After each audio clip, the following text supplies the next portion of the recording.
नमस्ते साथीहरु, आज हामी हेर्न गइरहेका छौं IPCONFIG कमान्डको बारेमा। IPCONFIG भनेको के हो?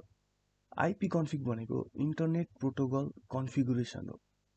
यसले जति पनि नेटवर्क कन्फिगुरेसनको भ्यालु छ त्यो डिस्प्ले गर्छ अथवा OSI मोडलको लेयर 3 को इन्फर्मेसन दिन्छ, जस्तै IPv4 address, IPv6 address, subnet mask र डिफल्ट गेटवे। हामी प्र्याक्टिकलतिर लागौं। कमान्ड प्रम्प्ट खोलौं। सबभन्दा अगाडि लेखौं IPCONFIG इन्टर।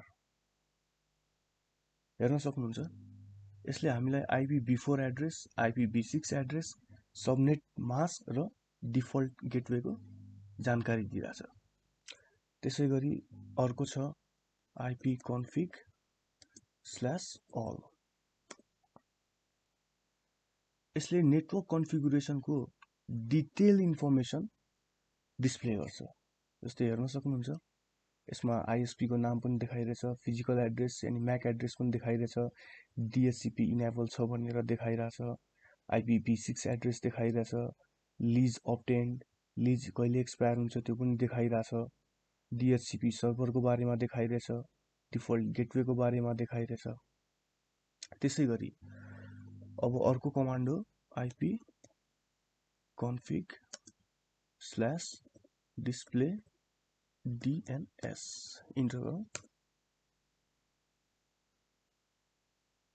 यसले के गर्छ भनेपछि यसले जति पनि DNS रेकर्डहरु स्टोर छ त्यो डिस्प्ले गर्छ।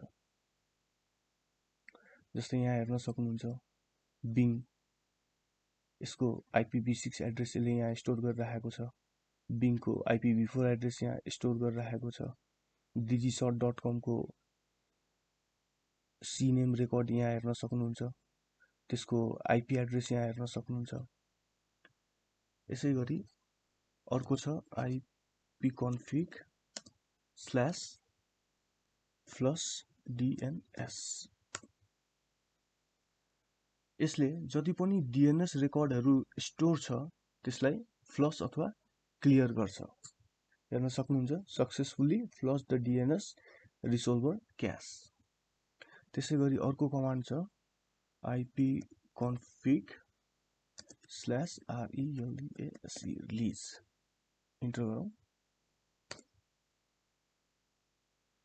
DHCP ले हामीलाई जुन IP दिएको छ त्यसलाई यसले रिलिज गरिदिन्छ। हेर्न सक्नुहुन्छ सबै IP एड्रेसहरु यसले रिलिज गरिसकेको छ। त्यसैगरी नै यसलाई रिन्यू गर्नको लागि हामी लेख्छौं IPCONFIG/renew इन्टर।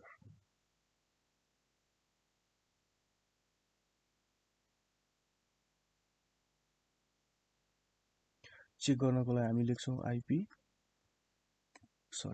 IPCONFIG। हेर्न सक्नुहुन्छ यसले रिन्यू गरिसकेको छ। हामीलाई IP एड्रेस पनि पाइसक्यो, सबनेट मास्क पनि पाइसक्यो, डिफल्ट गेटवे पनि पाइसक्यो। हस्त साथीहरु, आजको भिडियो कस्तो लाग्यो तल कमेन्ट गर्नु होला। लाइक, शेयर र सब्स्क्राइब गर्न नबिर्सिनु होला। जय नेपाल।